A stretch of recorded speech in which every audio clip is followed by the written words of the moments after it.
Lollipop Chainsaw was an interesting game back in the PS3 360 days. It was developed by Suda51, who made Killer 7 and No More Heroes, and was written by James Gunn. Yes, that James Gunn. There was a re-release of the game this year. It wasn't perfect, but it definitely reignited people's interest towards the game, including Juliet Starling. She is insanely popular to cosplay and made Rule 34s of, and also a lesbian icon? I'm sorry, when did that development happen? The same thing happened to Bayonetta and it baffles me just as much. I'm not sure why lesbians want to reclaim her when she's just as appealing to everyone. It makes me wonder if we straight men can use the gays and lesbians as an excuse. Hey, see this really hot chick? We made them because lesbians love them. I do agree that she wasn't made for the male gaze because that would imply only the straight men enjoy her. Just because something has an intended demographic doesn't mean that anyone outside from that won't like it. I do believe everyone deserves to have fun, so here's a hoopla for the one company that is supposed to bring fun for everyone. Disney leadership blamed the same-sex kiss in Lightyear for its failure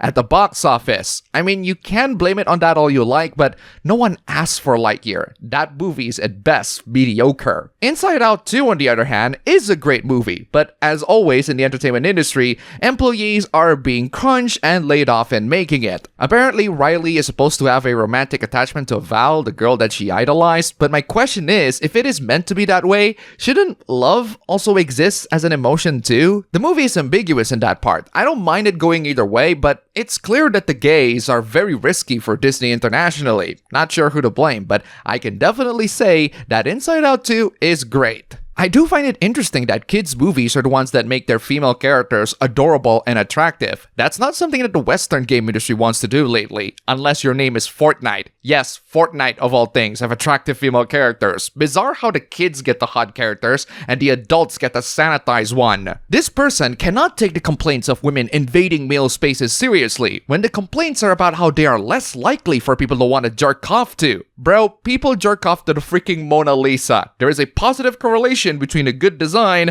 and high sex appeal. This person dismissed the claim that women are getting uglier because games are getting more realistic. I love how you said realistic instead of, I don't know, prettier, sexier, more beautiful. This whole thing has the same problem with AI in that people are attracted to fictional women than real women. Yes, because real women don't look as good, but I do prefer human-made fictional women, not AI trash. All these complaints are nothing but men pampered and finding no fulfillment in reality. It's almost like entertainment media are escapist fantasies or something. These men don't want to live in societies, they want to destroy it. Did you watch any news, bro? Just a glance and it's guaranteed to make you want to destroy the world. Speaking of the world, the next hoopla is the world crisis being the motivation for the same old trash. How many times do we have to talk about this boycott? Every week? Yes, Genshin collaborated with McDonald's. Big deal. Why is this bad? Because Genshin Impact and McDonald's supported Israel. That seems to be the root cause.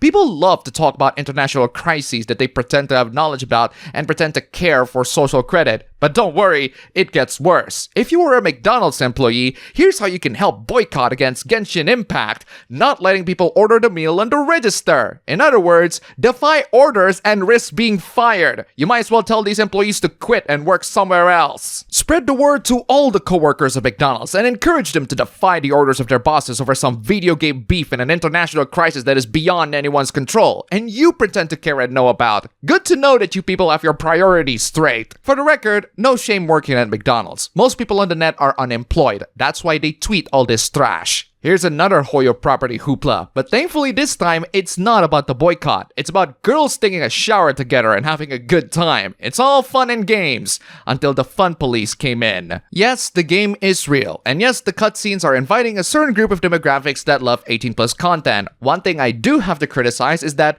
the men don't get the same scene. Say what you want about Hoyo games, they are very gender diverse, and there are plenty of women that like them Hoyo boys too. So it would be fair to put the boys on the fan service side as well. But going back to the shower with the girls, these are the girls who took the shower. This person feels regretful. I should just quit the game. The marketing team is so weird. I really want to stop playing, but I can't.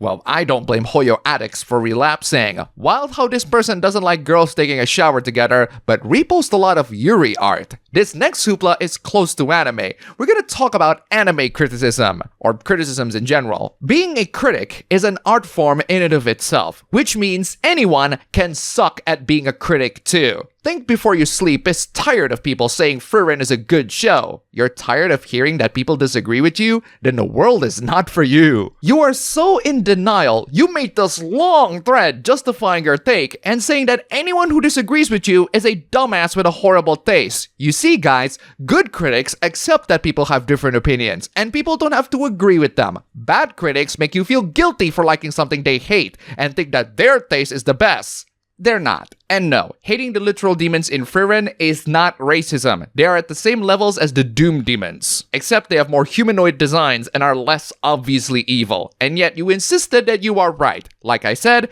criticism is an art form, and if criticism is art, this guy is a kid throwing a tantrum with a crayon. Another thing that a good critic does is to recognize the common fictional tropes. TV tropes is a good start, and if you don't recognize the tropes, try reading that. Otherwise, you'll end up like this bizarre concoction. I have no idea what came into the mind of the person that made this tier list. This is a tier list of tropes in media, and this is clearly written by someone who just knows what tropes are. A lot of the entries are basic storytelling tropes that most, if not all, stories need, like protagonist, antagonist, philosophy, themes, foreshadowing, symbolism. What do you mean by psychology? A couple of these are actual tropes: moral grayness, dark subject matter, betrayals, references, open ending, but some of them I have no idea why you put them there. All the things that fall under subversions can also count as genre deconstructions. Why do you distinguish between the two? Some of the entries are just baffling. Why the hell is writing in B tier? That's the basic underlying foundation that makes all these tropes possible. Show don't tell is on C tier because it